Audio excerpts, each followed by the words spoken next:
Welcome to Soul and Spirit, where spirituality meets real life. I'm Summer Paradiso, a psychic medium, intuitive guide, yoga teacher, and artist here to help you reconnect with your highest self. Here, we dive into the practices that strengthen your connection to intuition, higher self, spirit, and source. We'll explore my signature Soul and Spirit method, a fusion of movement, meditation, and creative expression designed to help you release emotional blocks and reclaim your power. Because to move through life with alignment and ease, we must first embrace vulnerability.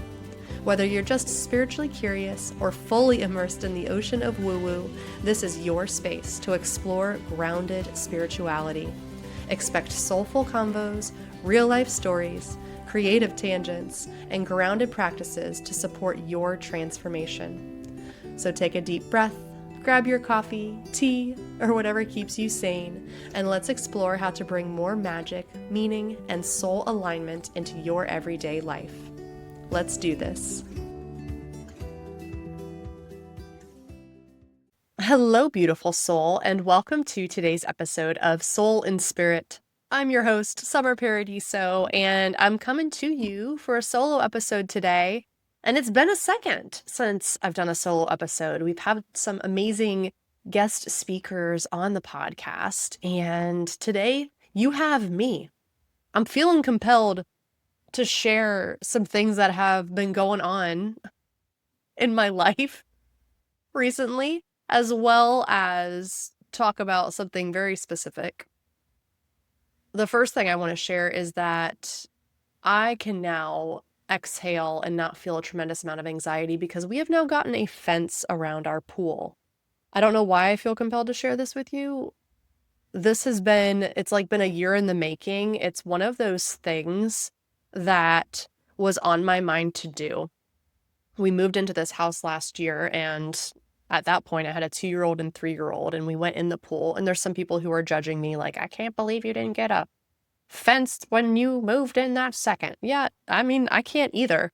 It was one of those things that weighed on my mind. It was one of those things that I thought about over and over and over again. And yet I know if you're listening to this, you have this happen, right? Where you are meaning to do something, and it's something you care about, and it's something you want to do. And once you do it, everything will be great. There's literally nothing standing in the way other than yourself. And I did this. I sat on this for a year. And what's interesting now that I'm thinking about it, and I'm like, oh, this is why I felt compelled to share this, is after my neurolinguistic programming training with Megan Blacksmith in the beginning of March of this year. She was on an episode, I believe 3 episodes ago, so make sure you check it out, episode 55. I have noticed so many more things that I will just do as opposed to sitting on.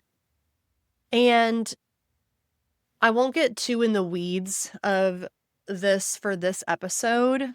I'll just plant the seed of this notion, like, how many things could you write down right now? Things that you want to do or have been meaning to do, and there's really no identifiable reason why you haven't done them. Like, sure, you could say time or money, or like, I just haven't had a chance to. Like, sure, those are also just excuses. Like, we figure it out, right? Especially when it's something like a pool fence, like for safety of kids. I just this year, like, the kids just started swim lessons a few weeks ago in May, and we just got this pool fence. This is, again, and I have huge anxiety around water with my kids. And so it is just so interesting to me that after clearing out some limiting beliefs, as well as anger, sadness, fear, hurt, guilt, and shame in my NLP training at the beginning of March, and continuing to use those tools of hypnosis and quantum time technique to continue to release both anxieties as well as limiting beliefs, and seeing how it shows up in everyday life that even as I clear things, I just start putting less stuff off. And it's just really remarkable. So now you know, we have a fence around our pool and my kids are in swim lessons. And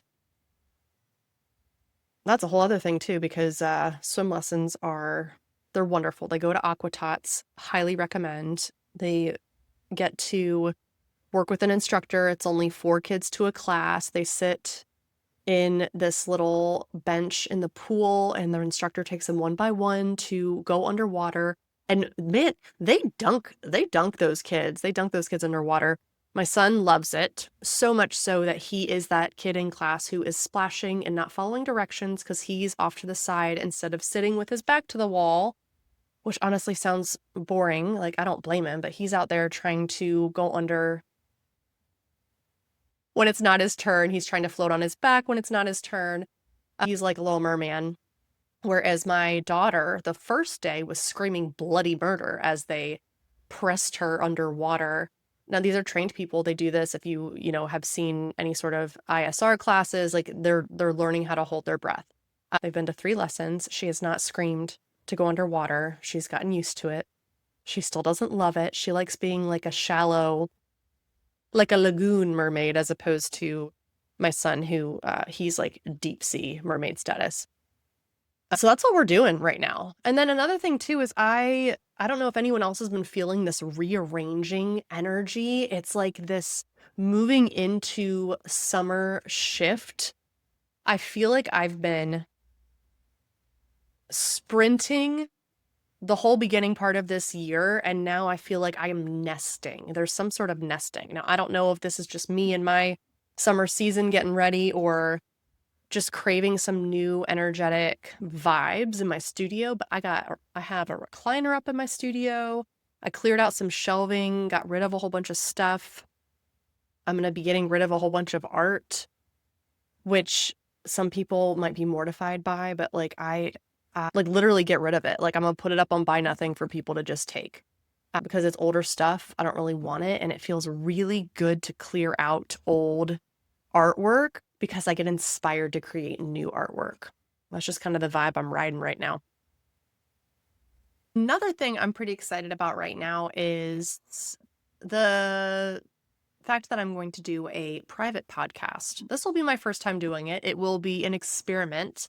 And I'm doing a private podcast about light language. If you didn't get a chance to listen to last week's episode with Tiffany Williams, she so beautifully introduced light language for us. And I have been working with light language since last fall and have not really brought it up too much here on the podcast. It's been on my TikTok. It's been on my YouTube. So if you've been tuning in there, then you know that I've been engaging with light language and you might be a little bit curious about it. On my Instagram, I've shown it in my paintings, but it's something that I express verbally with hand signs and in my artwork or transcribing, writing, like journaling it. It's been a really beautiful evolution of something new and connection to the divine.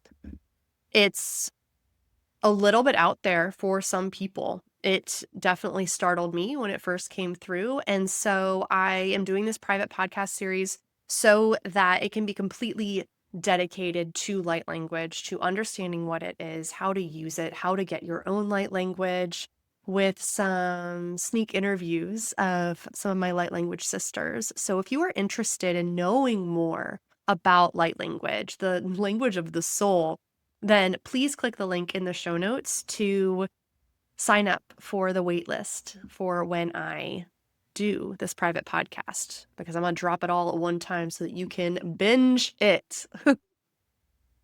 Click the link and go sign up, get on the wait list. Have you done that? Amazing. Okay. So now let's get into the actual bones of this episode. I want to talk about generational trauma. And the reason I'm singing it is because we know this shit kind of sucks. So if you're listening to this podcast, I know that you know what generational trauma is. If you are listening to this podcast, I know that you may be frustrated that you have to deal with generational trauma because you're here and you're like, why do I have to deal with this shit? This is not even mine.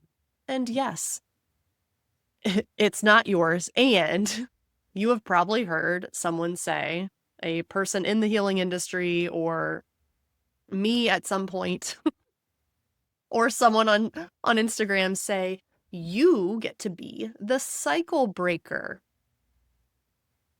What a privilege, right? What a privilege to be the cycle breaker. I mean that seriously and sarcastically because I want to talk about the pressure and resentment that goes along with being the cycle breaker. And I want to talk about this because it's come up so much in the 8-week transformation on my group calls with the women. It's come up in one-on-ones when I'm working with some women, pulling out some deep-seated, from way, way back generational trauma. Like, no one really tells you that breaking generational cycles is going to come with a side of resentment. It's like that weird baked potato that came on the side that you didn't ask for. Although it's probably a bad example because I'm pretty sure I'm the only person who's like not overly into baked potatoes. Just pretend like something came with your meal that you didn't want. Here's the thing too. When we feel resentment about something we care about or someone we care about, typically what's coming along for the ride afterwards is guilt. You feel guilty that you're resentful about having to break the generational cycle. And you feel guilty because there's people beyond you. There's people you affect. Whether or not you choose to have children in this lifetime, you are still creating a legacy. You are still leaving behind an energetic imprint in the world. And if you are here listening to this podcast right now, you are like, yeah, I have generational trauma and I do want to be the cycle breaker and I am scared shitless or it's really hard. There might be a lot of things that go along with it. You might be listening and be like, heck yes, I'm excited to be the cycle breaker. And I fucking love you for that. Keep that attitude. And we're going to talk a little bit about the weight of this that just no one talks about. So I'm talking to, right now specifically, the Gen X, elder millennials, and respectfully, like the fraction of boomers who have woken up before the rest of their generation. You are looking around at your family. Some of them are still here. Some of them may have passed on. And you're like, what the actual fuck? How did all of this land on me? Why am I the only one waking up? And it's like the Matrix, right? It's like once you take the red pill, you're awake. You understand the Matrix. You can't unsee it. So you have to keep moving forward. And it's so frustrating because sometimes you're like, you know what? Maybe I want to go back and take the blue pill. I don't want to be awake. I don't want to have to do this. With this duality, and that you are realizing you want to clear this trauma. You want to clear these blocks, this big energy in your body, and you resent the fact that you have to. You're existing in this conflict within you. And that's just adding to the pie chart of all of the shit that's backed up in your body that's both yours and not yours from your lineage. So I'll say the first step here is basically just acknowledging, if you're vibing with this conversation, acknowledging like, yeah, okay, I got some shit to solve. And some of it's not mine. And I kind of resent that because why me? Why did I have to go through this stuff? Why did I have to struggle? Why did I have to experience abuse? Why did I have to do all of this and now go through a process of healing, as some would call it, while everyone else with this generational trauma stays the same. There's frustration there because then you're the one evolving and everyone around you might stay the same. They might not change. They might not choose to release. And the first step here is acknowledging that frustration, because acknowledging that gives you an opportunity to understand that resentment is not resistance. It doesn't have to be. Just because you might resent this idea that you are the cycle breaker, it doesn't have to be what creates resistance here. You still have freedom of choice. You still get to choose to be the cycle breaker. And in this episode, I'm hoping that I can, even just a fraction of the way, shift your context and how you're perceiving this situation and seeing it more as an opportunity to shift the energy moving forward. Because this kind of leads into my beef with the healing industry. I don't hate everyone in the healing industry. I technically am in the healing industry. So it's a weird thing to poo-poo on, right? Because a lot of people would probably say I'm in the healing industry. And I don't like that, though, because I don't like the word healing anymore. Because it's one of those words in the English language that has gotten used so much that in certain contexts that it now holds some different meanings than it did before. And I think one of them that I just don't love is when people are now starting to say, I need to heal this. I keep hearing this on my calls. My group calls, my one-on-one calls, I keep hearing people being like, oh yeah, I need to heal that. Oh, I have to heal that. Oh yeah, I need to heal that too. As if it's a box to check. It's like on the grocery list, like, oh, yeah, get milk, eggs, some Pop-Tarts, and I gotta heal that generational trauma of worthiness. Also, that is a terrible grocery list in general. When you approach your journey in this lifetime with need tos and have tos, man, are you sucking out all of the fun and the experience of the journey. When you think about the words you say, and this is going back again to my NLP training, I'm never going to shut up about this, guys. This is going to be something you hear about nonstop because it is real life. The words we are saying are what creates our reality. So when you are saying, I need to heal this, that is creating a somatic charge. There is charge in your body. There is awareness in your body to every single word that you are saying, both out loud and inside of your brain. So creating awareness, first of all, of the words that you're saying to yourself in your brain or outside. So for example, if you are in your head and you're thinking, oh, I'm so overwhelmed. I'm so overwhelmed. I need to heal this. I need to heal this.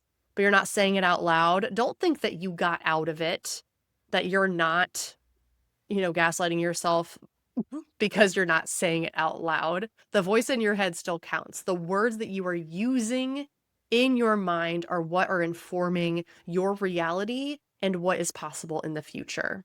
So when you are saying, I need to heal this, your body, your nervous system is already bracing because, like I was saying, this word healing at this point, I feel like holds this charge of like anxious anticipation, apprehension, because the healing industry, a lot of it, whether it's talk therapy, EMDR, which I'm not poo-pooing, there's a place for EMDR, there's a place for talk therapy, and there's a lot of this rehashing of the past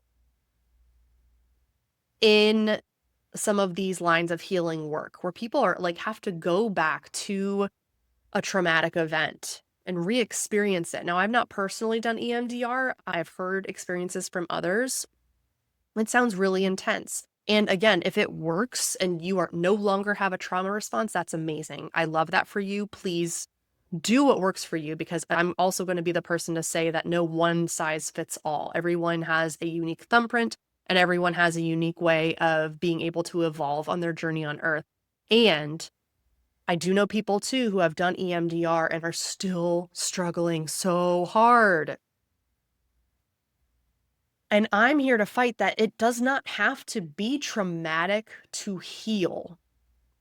And the word heal, at least to me, and the way I'll keep talking about it, is it feels like you're looking backwards. It feels like the focus is behind you on closing up a wound in hopes that your body, mind, soul will look the same as it did before that wound happened. Like there's something to return to. Whereas I like to look at things as stepping forward, moving forward, constantly changing, because the only constant is change. I feel like too, healing now almost carries this like guaranteed suffering badge. I'm speaking in generalizations. I don't know that everyone thinks this. And I would love to hear your opinion. If you agree strongly or disagree strongly, email me. I want to hear about it. I just have experienced so many women speaking about healing journey, especially before they start working with me, like in their intake call.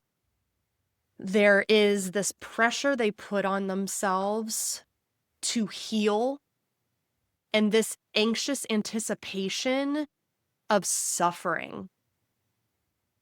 And if there's one thing that I have learned and believe very strongly, is that pain is inevitable. We are in Earth School. Pain is inevitable. Suffering is optional. And when you enter into something anticipating that there will be suffering, then you will suffer.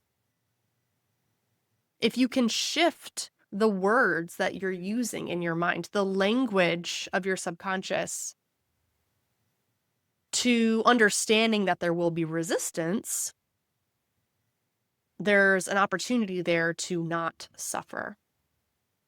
And again, in the healing industry, I feel like there's just so many healers and coaches who are dragging people through the mud because it's like the harder it is, the more you're healed, when it doesn't have to be that hard. When we're thinking about this from a language perspective, I wasn't sure how nerdy I would get with language here, but since we had Megan's episode back at episode 55, maybe you do need to listen to that ahead of time, but the language that you're using before you start on your evolution journey, as I'm going to call it. And it's not even starting with your evolutionary journey because you've already been evolving, but engaging with higher participation in your evolutionary journey. Notice that your language can be instructive. Your language can be instructions for how things are going to go for you and for your life. It's not a set-up description that someone else gave you. You get to instruct. You're creating the instruction manual. And that tells your nervous system what to set up for. So that's why if you are open to it or want to engage with the word evolution or evolve over healing, then please do. And so with this notion of evolution, we will dive down a little bit more into neurolinguistic programming. And I will do an episode on everything that shifted for me after my training, because it's been monumental. insanely monumental. And that's why literally during my training, I created a one-on-one coaching container for my women, for my clients, old and new, to be able to work with me to do what I both learned how to do and went through as a participant in March. So with neurolinguistic programming, it does not have to be re-experiencing the wound like I was talking about before. There is intensity. It can be intense, yes, because there is emotional release. And if you are someone who maybe hasn't engaged a lot with your emotions and have been really disconnected with your body, there can be a level of intensity that you've not experienced before. And that does not equal suffering. Being uncomfortable does not equal suffering. It does not have to. I want you to question yourself right now, though, and wonder, is there an association that you have in your mind that being uncomfortable equals suffering? Because that for you right now could be a limiting belief. If you associate being uncomfortable with suffering, whether it's being physically uncomfortable, like being hot, like it's my husband, equivalates being hot with suffering, but also being vulnerable in public, like crying in front of people. I know that's a big one for a lot of people. Crying in front of others is uncomfortable for many, and it might also feel like suffering because there's something there deeper about feeling vulnerable in front of others. And so your nervous system has now set you up to think it's suffering. And so even just starting to uncover now, like, ooh, what parts of my life am I uncomfortable in or typically try to avoid? And if those things have happened or when they've happened in the past that I was uncomfortable in this situation, would I categorize that as suffering? I keep going off on these little tangents. That's what happens when I get real passionate about this stuff. So with NLP, instead of perceiving this as suffering, I would like for you to see it as it's an opportunity using language to interrupt the pattern in your brain, the association in your brain that's making meaning out of something. So literally like what I just said, oh, being hot means I'm suffering. NLP would shift that. It would break that pattern. It would break that association. When you are using NLP to remove either the big emotions, anger, sadness, fear, hurt, guilt, and shame, you're going back into your timeline as a soul, whether that be this life, past life, or in your lineage. And I guess in the context of this episode, in your lineage, it could be your mom, your grandma, your granddad, it could be 20 generations ago. And you're visiting an event from a distance to be able to pull the wisdom from the event. So this is very similar to soul and spirit. This is very similar if you've worked with me or if you've done any meditations with me. I take you to an event to pull the wisdom. The difference is you are not having to relive this event. You're not having to re-experience everything. You have this omniscient perspective where you get to change the instruction, you get to change the language surrounding the event. When you change the language surrounding the event in your body, your nervous system will react different to anything else in your life that comes up that would have been illuminated from that event. An example I'm thinking of right now, like say you were in a traumatic car accident as a kid. If you were to go back to that on your timeline, you would be able to observe the accident, pull the wisdom from it, because there's always learnings and wisdom from these. You shift the language around the event so that your nervous system shifts. So when you finish your hypnosis or your quantum time technique where we do this, now when you interact with cars at an intersection, you might previously have had a high heart rate or start sweating or be really anxious or not let your kids drive with anybody else. Once you've done NLP, you will not feel that level. If you've cleared that association, that fear that stemmed from the event, then you will not have that body reaction anymore. You will not have that anxiety, that terror, that rumination that you had before when you clear it. When you rewrite the instruction manual. It's insane. It's amazing. I do really want to encourage you to listen to the next episode after this, where I do a deep dive in all the shifts that have happened for me, very specific shifts since doing this deep NLP work, so you can have a better idea of what I'm talking about. For the sake of this episode, though, talking about healing generational trauma and feeling this resentment of being the one who is the cycle breaker, I'm going to bring about a concept that will maybe piss you off. I'm not sure. It's pissed some people off before. And it's, you chose this.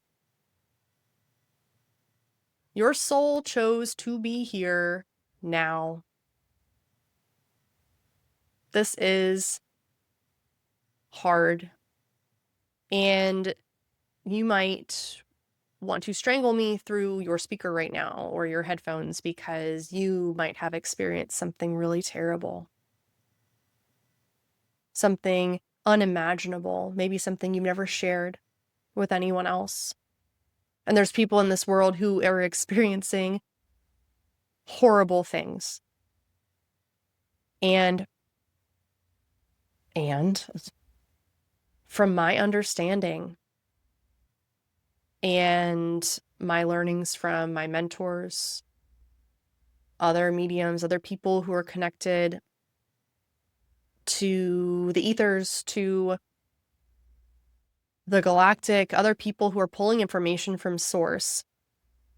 And again, my own experience with source and what's happened in different mediumship readings that I have done is that we choose to be here with specific souls, and we have contracts with these souls. Now, I love to make things fun because shit gets so serious so fast. And I want you to remember this. So I want you to think about Ariel in The Little Mermaid when she is signing her contract underwater with Ursula, when we're all like screaming at the TV, "Don't do it!" when she's signing Ariel to turn into a human. I feel like that's like the best example ever. And because she's signing up for so much resistance. Now, it is a Disney movie and she gets Prince Charming, who she met for 10 minutes. And I have, other beef with that movie. However, if you want to think about the concept of a soul contract, that's kind of it. The ocean, the ocean she is in, that is the universe, that is the Akashic, that is your soul's home. And before it comes to Earth, it signs a contract with these other souls, both souls who do not choose to incarnate at the same time as you and souls who do. And you decide on some of these big checkpoints in your life that will happen. What about freedom of choice, Summer? I don't know whose voice that was, but it was someone's. What about freedom of choice? The way I've been presented this information showed me kind of this picture of like a start line and a finish line. The start line is when you're born, and the finish line is when you pass on. And it's like a racetrack, like a running racetrack. I don't know why that's hard for me to describe right now. A track. Just a track. A racetrack, yeah.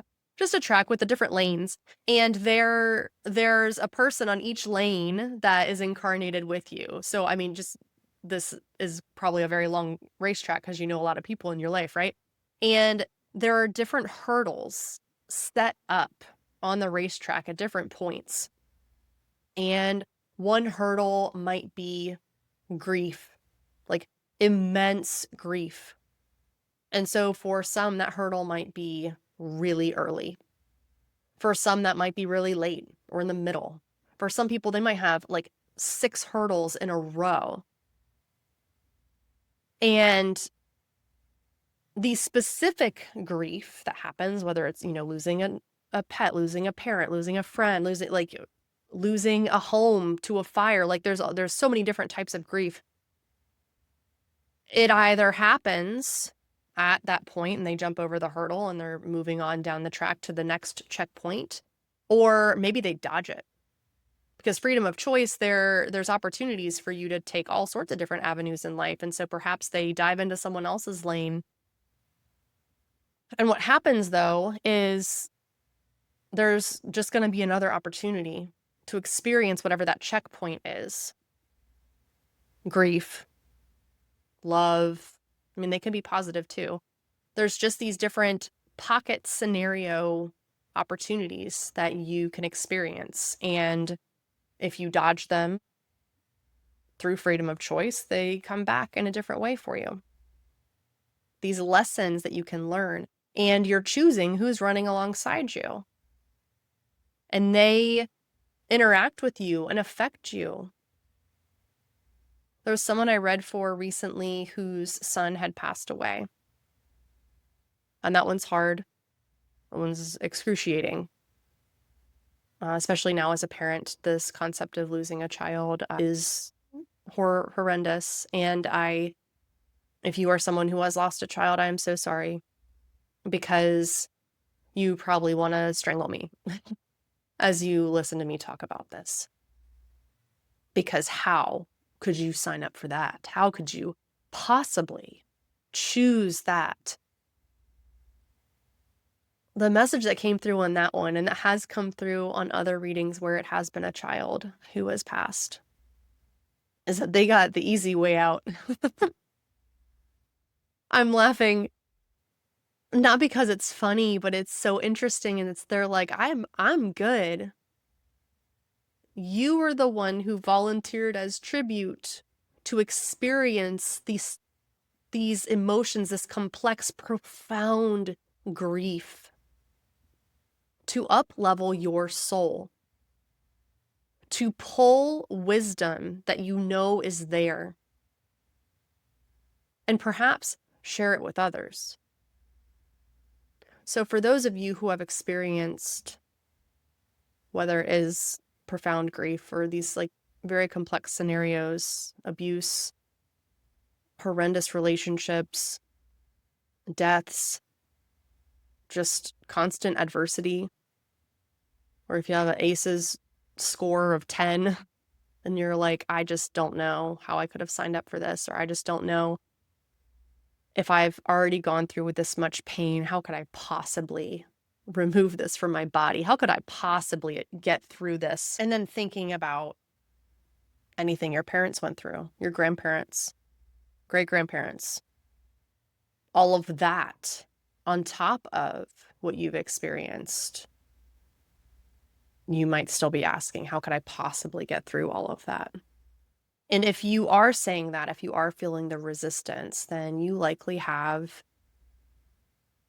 this healing industry mentality. So I want you to stop saying, I have to heal this. I need to heal this. Because every time you say that, you are going to create this resentment within you, which will create a bracing in your body. There will be resistance to it. So right now, write these down or remember them. You can say, I'm ready to move through this. I have the opportunity to be a cycle breaker. I choose to be a cycle breaker. And another thing that's coming up is for those of you who have done a lot already. If you're listening to this, you probably have done a lot already, and there might feel like there's still so much to do. It feels overwhelming because you've probably engaged in traditional healing industry, dragging through mud type of healing. So you might be like, why do I still have this? Why is this still going? Turn on your evolution context, your evolution lens, and say, what is this still trying to show me? It means there's more to learn. There's more wisdom to have. There's more ease accessible. So you don't have to choose suffering in your evolution journey. You do have to be able to shift your perspective and see it differently.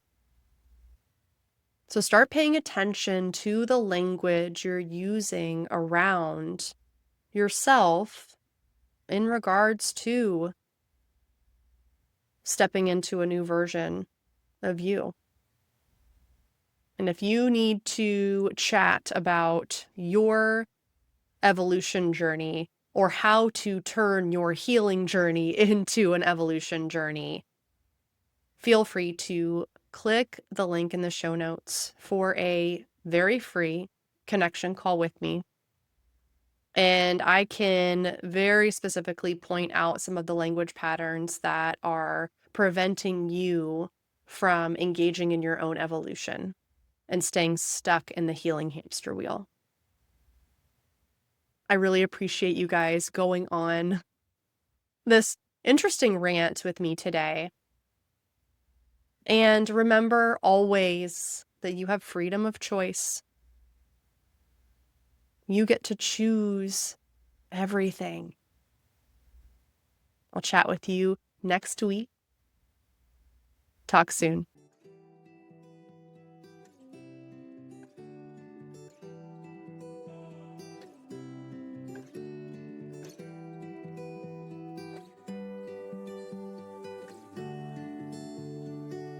Thanks so much for listening to Soul in Spirit.